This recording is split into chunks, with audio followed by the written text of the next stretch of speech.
नमस्कार मित्रों, मैं Travina Yadav, assistant professor political science, government college Bansur Alwar. मेरे इस यूट्यूब चैनल पर आप सभी का स्वागत है। आज के अपने इस लेक्चर में मैं मत्स्य यूनिवर्सिटी के बीए पार्ट फर्स्ट में सेकंड पेपर प्रतिनिधि भारतीय राजनीतिक विचारक का हम अध्ययन करेंगे। प्रतिनिधि भारतीय राजनीतिक विचारक में हम कौटिल्य पढ़ रहे हैं। मनु हम पहले ही पढ़ चुके हैं। कौटिल्य में हमने कौटिल्य का परिचय व उसका सप्तांग सिद्धांत पढ़ लिया है। आज के इस लेक्चर में हम कौटिल्य के राजा संबंधी जो विचार हैं उसका अध्ययन करेंगे। कौटिल्य का राजा, उसमें हम बहुत सी चीज़ें देखेंगे, जैसे राजा कौन होना चाहिए, कैसा होना चाहिए, उसके लिए क्या आवश्यक गुण होने चाहिए। राजा की जो दिनचर्या, कठोर दिनचर्या कौटिल्य ने बताई है, उसका अध्ययन करेंगे। साथ ही राजा के क्या कर्तव्य होंगे, ये भी कौटिल्य ने जो बताए हैं उनका हम अध्ययन करेंगे। और अंत में हम पढ़ेंगे कि क्या कौटिल्य का राजा निरंकुश है, यदि है तो क्यों, नहीं है तो क्यों नहीं है, किस कारण हम कहें कि कौटिल्य का जो राजा है वो निरंकुश नहीं है, और उस पर उसने क्या क्या प्रतिबंध लगाए हैं। इन चीज़ों का इस लेक्चर में हम अध्ययन करेंगे। चलिए शुरू करते हैं।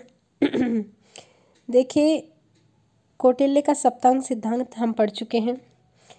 राज्य का जो सप्तांग सिद्धांत है उसमें 7 अंगों में कौटिल्य ने राजा को सर्वोच्च स्थिति प्रदान की है, और राजा को उसने सर्वोच्च प्रधान अंग माना है राज्य का। कौटिल्य राजतंत्रीय शासन प्रणाली को सर्वोच्च स्थान प्रदान करता है और इसे सर्वश्रेष्ठ शासन प्रणाली भी मानता है। उसके अनुसार राजतंत्रीय शासन प्रणाली में शासन की जो सफलता है वो राजा की शक्ति और योग्यता पर निर्भर करती है, और राजा की शक्ति व योग्यता, उसकी योग्यता का निर्धारण क्या हो, कौन हो, ये चीज़ हम देखेंगे। चलिए, कौटिल्य कहता है कि जब राज्य में राजा का इतना महत्व है तो स्वाभाविक रूप से जो राजा है वो एक आदर्श व्यक्ति होना चाहिए।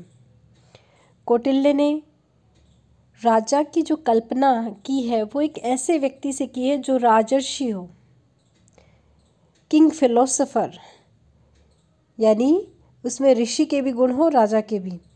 जैसे हम कह सकते हैं कि कौटिल्य का जो राजा है वो कुछ प्लेटो के दार्शनिक शासन से मिलता जुलता है।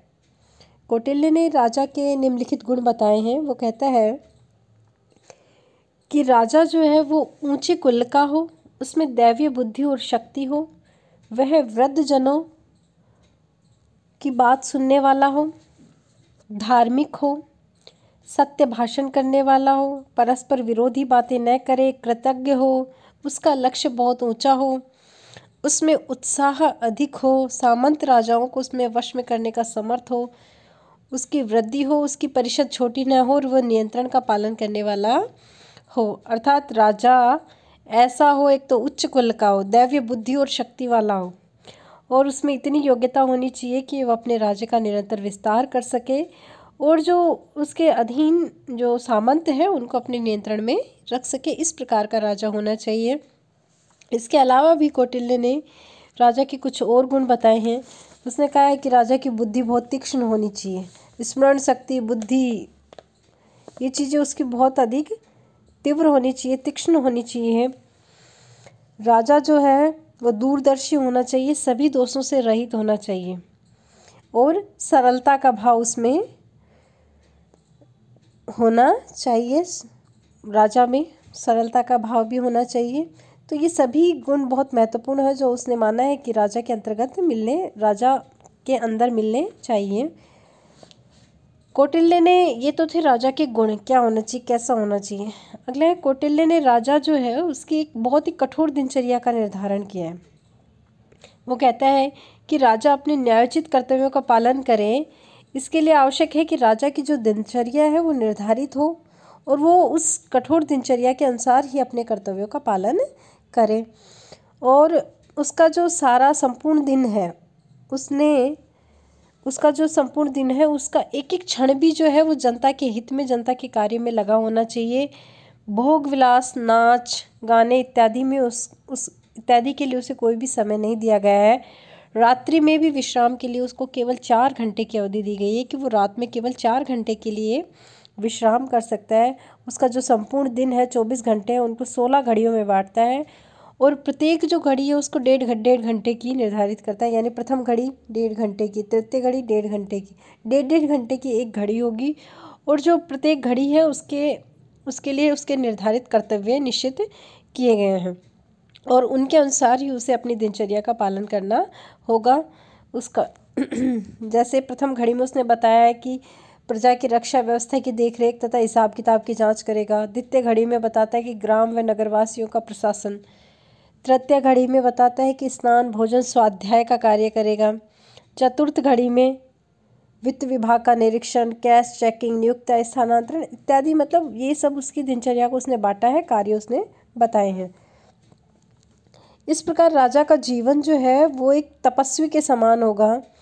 उसका संपूर्ण जो दिन है वो जन कार्यों में लगा हुआ होगा। ये है राजा की दिनचर्या। नेक्स्ट टॉपिक है राजा के कर्तव्य।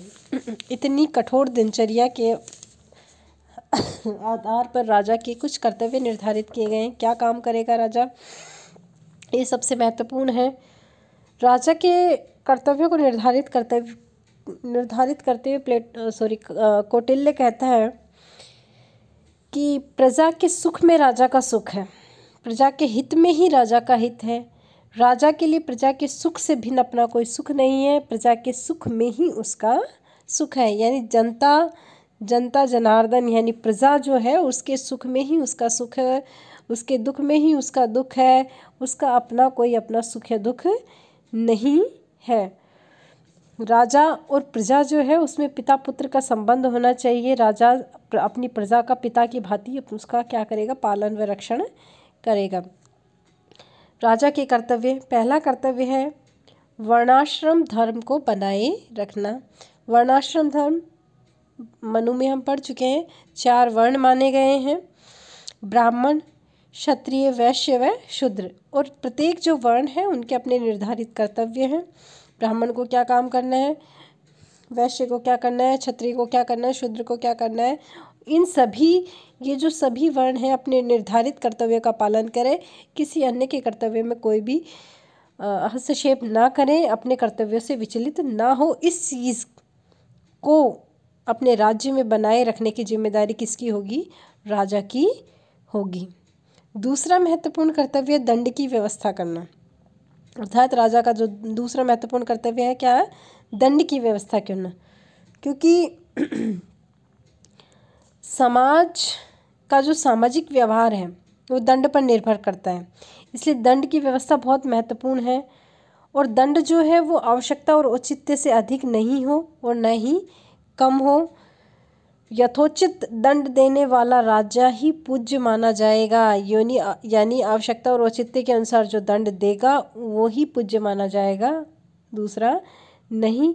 यानी जिसने जितना अपराध किया है उस अपराध के अनुसार उसको क्या किया जाना चाहिए, दंड दिया जाना चाहिए। तीसरा महत्वपूर्ण कर्तव्य आय व्यय संबंधी। राजा को आय व्यय का पूरा हिसाब किताब और प्रबंध रखना चाहिए। उसे ये कार्य जो है, इस कार्य को संपन्न करने के लिए, उस कार्य में सहायता के लिए समाहर्ता की नियुक्ति करनी चाहिए जो उसके आय व्यय संबंधी कार्यों को संपन्न करवा सके।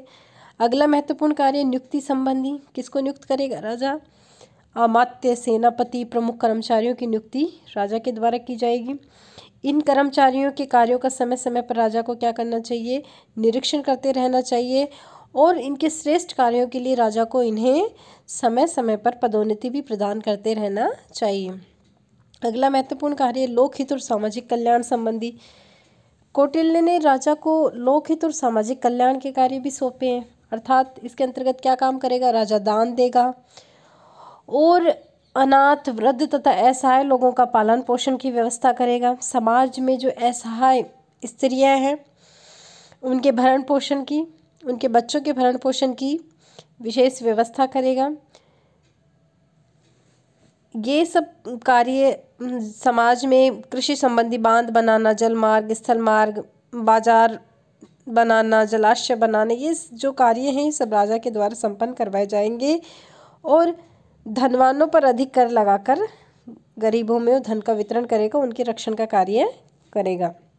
अगला जो महत्वपूर्ण कार्य है वो है युद्ध करना।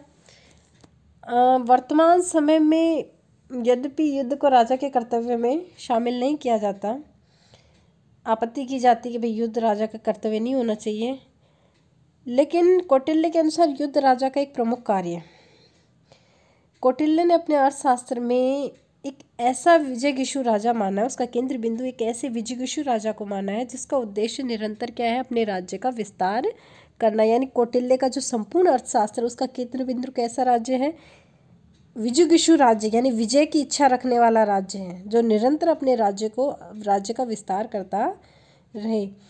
इसलिए अपने राज्य विस्तार हेतु, अपने आप को शक्तिशाली बनाने हेतु उसको क्या करना होगा, सफल युद्धों की तैयारी करनी पड़ेगी और युद्ध लड़ने पड़ेंगे। तो ये थे कौटिल्य के राजा के कर्तव्य। अब प्रश्न ये उठता है कि इतनी सारी शक्तियाँ दे दी, कौटिल्य का जो राजा है वो उसके पास संपूर्ण विधायी शक्ति भी है, उसके पास संपूर्ण कार्यपालिका शक्ति भी है, वो ही न्याय का स्रोत है, वही न्यायाधीश है, यानी वही कार्यपालिका, वही विधायिका, वही न्यायपालिका है। तो क्या कौटिल्य का राजा निरंकुश है?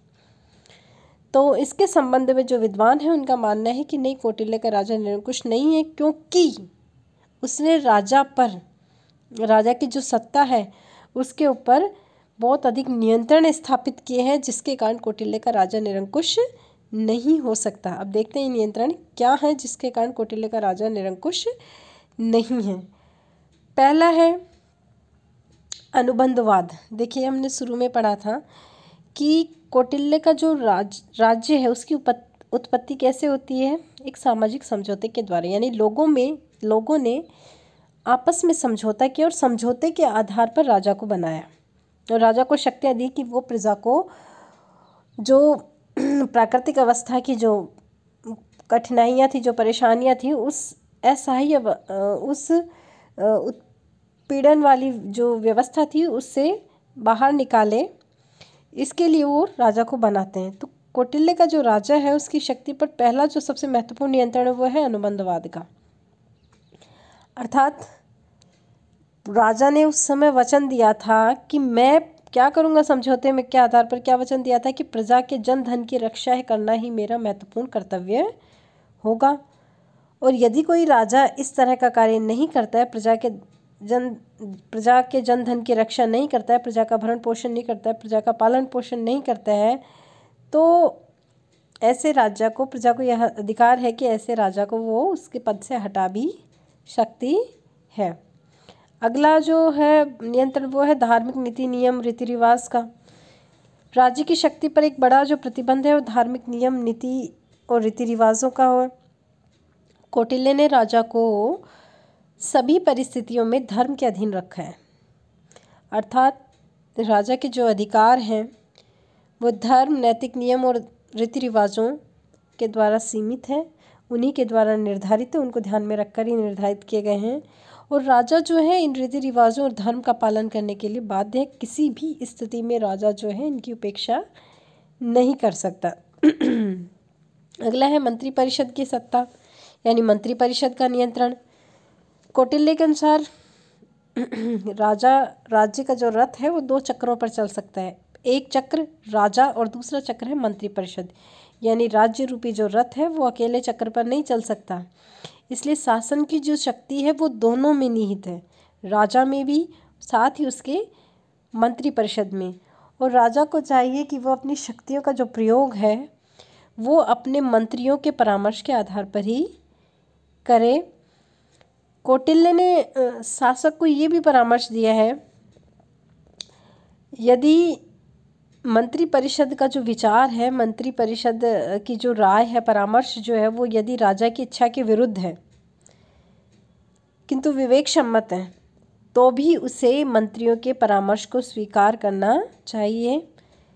मंत्रियों के परामर्श की उसे अवहेलना नहीं करनी चाहिए। अगला है जनता व जनमत का नियंत्रण। कौटिल्य ने शासक पर जनता का नियंत्रण भी स्थापित किया है। कैसे?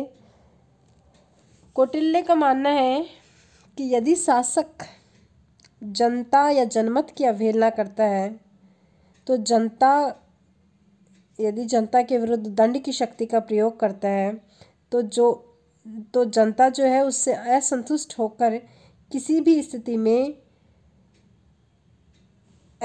होकर उसका विद्रोह कर सकती है। इसलिए कौटिल्य ने कहा है कि जो राजा है उसको किसी भी स्थिति में प्रजा का परित्याग करने का अधिकार नहीं है, प्रजा के विरुद्ध अपनी शक्ति का प्रयोग करने का अधिकार नहीं है, उसे ऐसा नहीं करना चाहिए। अगला है राजा का व्यक्तित्व तथा शिक्षा व प्रशिक्षण। मैंने थोड़ी देर पहले पढ़ा है कि राजा का व्यक्तित्व कैसा होगा, अत्यंत गुणी होगा, बुद्धि तीक्ष्ण होगी, ठीक है। शिक्षा दीक्षा व प्रशिक्षण की व्यवस्था की है, दिनचर्या को इतना कठोर निर्धारित किया है, तो ऐसी दिनचर्या वाला राजा निरंकुश हो ही नहीं सकता। देखिए, सबसे प्रभावशाली नियंत्रण है ये कौटिल्य का राजा के ऊपर। कौटिल्य ने राजा में बहुत सारे मानसिक व नैतिक गुणों की आवश्यकता बताई है। सर्वगुण संपन्न होना चाहिए और उसमें ऐसे संस्कार होने चाहिए ताकि वो लोकहित के आधार पर ही अपने कार्य कर सके, लोकहित को ध्यान में रखकर ही अपने समस्त कार्य करे। उसकी दिनचर्या को इतना कठोर निर्धारित किया है जिसके आधार पर वो निरंकुश नहीं हो सकता। तो ये थे कौटिल्य के राजा पर या कौटिल्य की राजा की सत्ता पर नियंत्रण, जिसके आधार पर हम ये कह सकते हैं कि कौटिल्य का राजा किसी भी स्थिति में निरंकुश नहीं है। आगे के लेक्चर में हम कौटिल्य के मंत्रिपरिषद, प्रशासनिक व्यवस्था व न्यायिक व्यवस्था संबंधी विचारों को देखेंगे। धन्यवाद।